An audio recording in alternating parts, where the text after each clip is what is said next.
ኢትዮጵያን ታውቃላችሁ? የሶስት ትገኛለች የትም ነው ያለችው።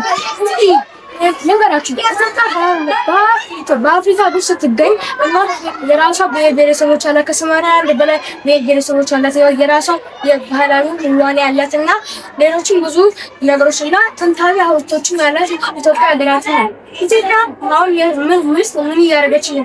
ምንም ለወደፊት ለሁሉም ትሆናለች የሚለውን ነገር አሁን እነግራችኋለሁ። ኢትዮጵያ ወደፊት አሁን ስናያት እጅጋና ከባህላዊ ጋር ብናጣምራት ጥሩ ነገር እንደሚመጣ እናውቃለን። ለምሳሌ አሁን በሶስት ከፋፍለናል። ለምሳሌ የድሮዋ ኢትዮጵያ፣ የአሁኗ ኢትዮጵያና የኖባ ኢትዮጵያ። የድሮዋ ኢትዮጵያ ስንመለከት መተሳሰብ ያለበት ሰው የሚረዳዳበትና ሁሉም ሰዎች አብረው የመኖር ፍላጎት አለባቸውና ሰው የሚረዳዳበት ነው።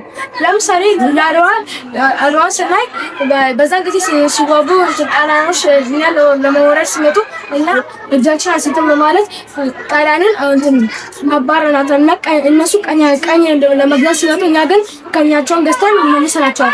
እና የአሁኗ ኢትዮጵያ ስናይ ደግሞ የአሁኗ ኢትዮጵያ የተሻሻለች የመጣችና ሰዎቹ አሁን ለመኖር የጀመረ ልጆችም በኢንጂነሪንግ በሳይንስ እየመጡ በዘርፉ ትምህርቱ በዘርፉ እየመጡ ነው እና አሁን ደግሞ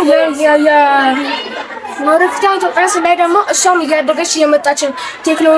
ቴክኖሎጂም በጣም ሲመጣበት የተበዛ ሲመጣ ባህላዊ ልናሳ እንችላለን። ግን ኢትዮጵያ ባህላዊና ዘመናዊም ብናቀላቅላቸው አንድ ላይ ጥሩ ነገር እንደሚሆን እናውቃለን እና ልጆችም ጠንክረው እንዲሰሩ እየተናገሩ እና ሌላም ነገር የምናገሩ ኢትዮጵያ ሀገራችን ወደፊት ስንሄድ እንደምትቀየር በቴክኖሎጂ በብዙ ነገሮች መኪናዎች በኤሌክትሪክ ይመጣሉ።